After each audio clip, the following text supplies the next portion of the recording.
With a gentle companion, find the wisdom to love yourself better. Today, we're discussing a highly influential spiritual book, The Power of Now. This book explores how living in the present moment can help us break free from the constraints of the mind and return to the peace of our true being. So, what is enlightenment? Enlightenment is not some mystical state. It's a simple, natural state of being at one with your true self. It's a state connected to something immeasurable and indestructible. Enlightenment is not only the end of suffering and inner and outer conflict, but also the end of continuous thinking. What is the true self? The true self is the one life that transcends all forms of life limited by birth and death. As an invisible, indestructible essence, the true self transcends all life forms and is deeply rooted in each one. The true self is an open concept, not reducing the infinite and formless to a finite entity. What blocks us from enlightenment?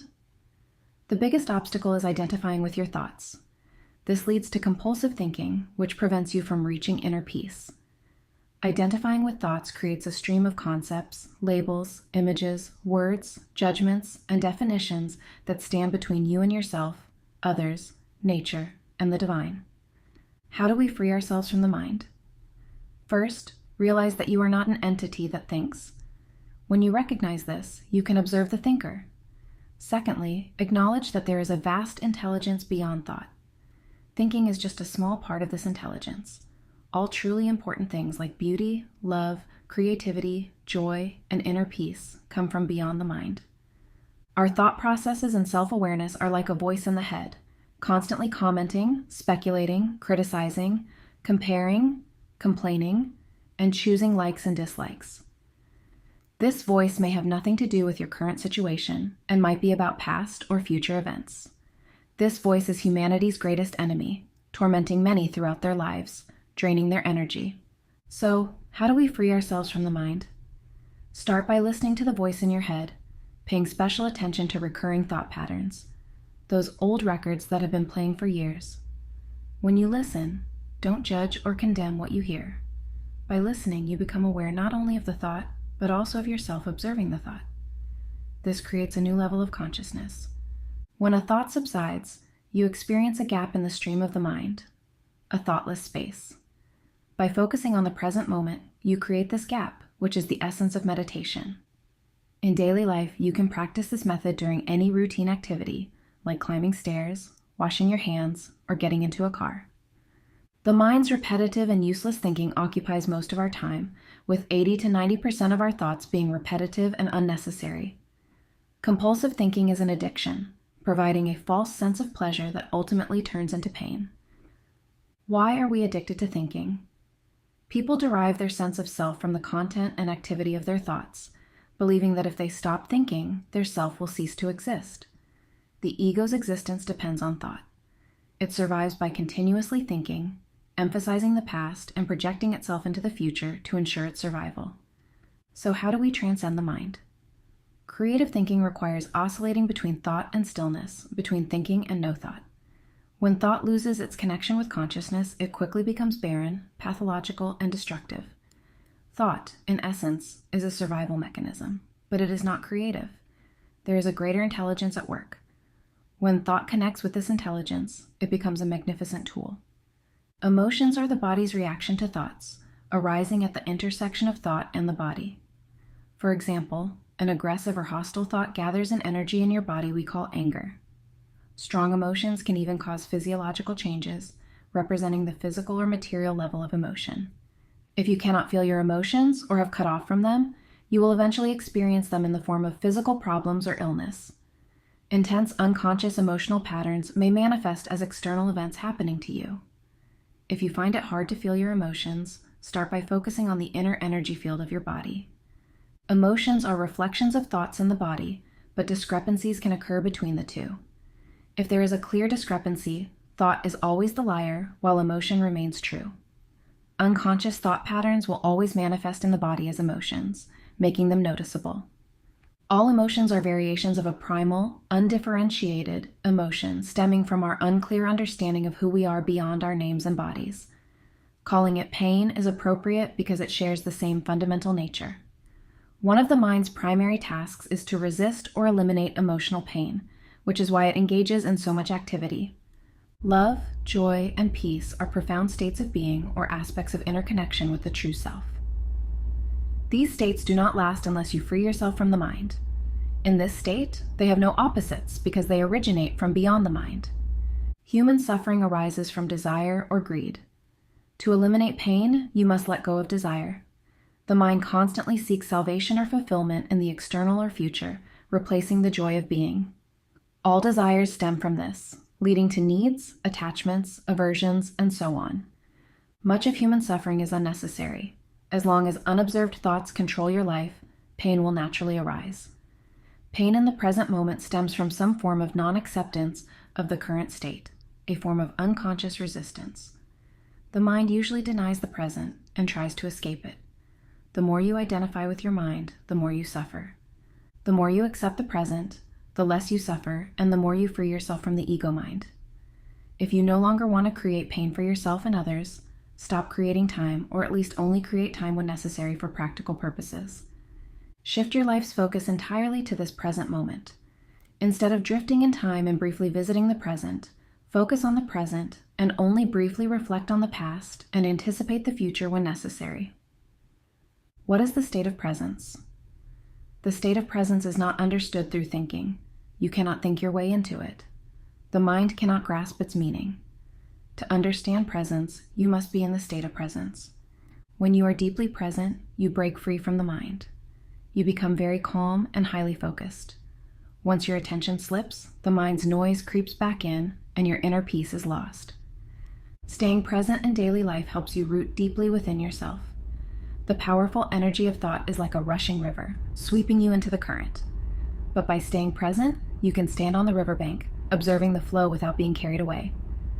Body awareness is a potent tool for entering the present moment.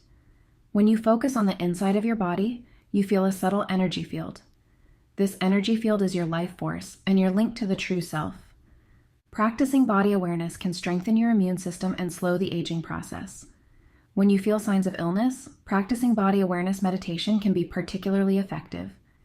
Even if you are already ill, focusing your attention and practicing frequently can help. In daily life, you can practice body awareness anytime, anywhere. For example, when waiting or standing in line, don't let yourself get bored or irritated. Instead, focus on the inside of your body and feel the subtle energy flowing.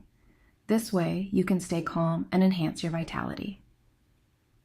What is the essence of compassion?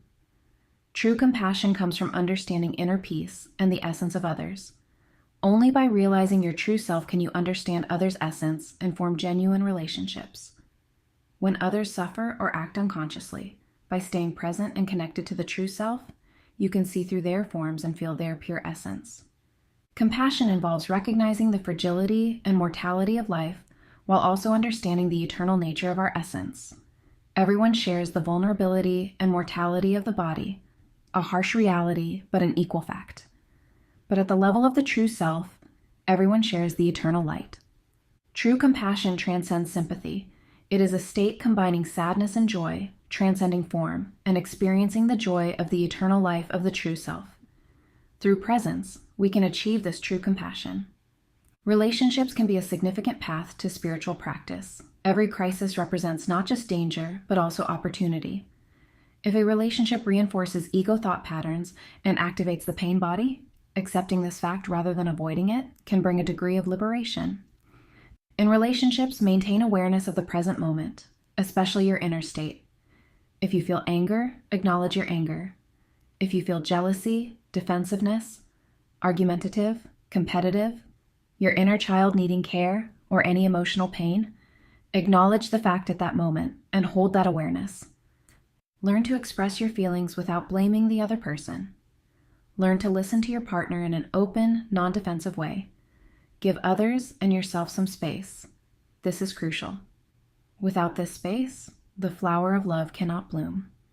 Surrender is not passive acceptance of reality, but wisdom flowing with life. Surrender means unconditionally and wholeheartedly accepting the present moment and letting go of inner resistance to it. Surrender is a purely inner phenomenon. It doesn't mean you won't take action to change your situation. In a state of surrender, you can clearly see what you need to do and then take action, one step at a time. In a state of surrender, a completely different energy flows into what you do. Surrender reconnects you with the source of the true self's energy. The quality of your consciousness at this moment largely determines the quality of your future. So, surrender is key to triggering positive changes. If you cannot take any action or leave your situation, then surrender. Delve deeper into the present moment and the awareness of the true self. When you enter the timeless state of the true self, sometimes you don't need to do much. Changes will happen in unexpected ways. Remember, surrender doesn't change reality, at least not directly. Surrender changes you. When you change, your entire world changes because the world is just a reflection of your inner self. Many might ask, what should we do when we are ill? First, we must understand that accepting illness doesn't mean giving up on treatment. If someone is seriously ill and completely accepts the fact and surrenders to the illness, they don't give up the desire to regain health, but the struggle against the illness ceases. Illness is part of your life situation, which involves the past and future. But in the present moment, there are no problems, and therefore no illness. By focusing on each moment without labeling it mentally, illness is reduced to a few factors: physical pain, weakness, discomfort, or disability. If you have a serious illness, use it to achieve enlightenment. Be an alchemist. Turn metal into gold. Transform pain into awareness, and illness into enlightenment. This way, even in the most challenging times, you can find opportunities for growth and awakening. Life inevitably brings extreme situations like disasters, riots, significant losses, or personal world destruction. These situations can break the ego shell of unconscious people, leading them to awakening. It's a meeting with death, where the physical or psychological ego, the creator of this material world, is destroyed. In these extreme situations, some people may experience a state of no self and the deep joy and peace it brings. They are forced to accept the unacceptable, surrender, enter a state of grace, and be liberated from the past. Even in the face of disaster or when things go seriously wrong, it's possible to transform into peace.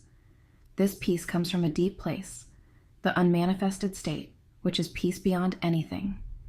In this peace, you gain an insight, not from the mind, but from the depth of your true self, that you understand your immortality.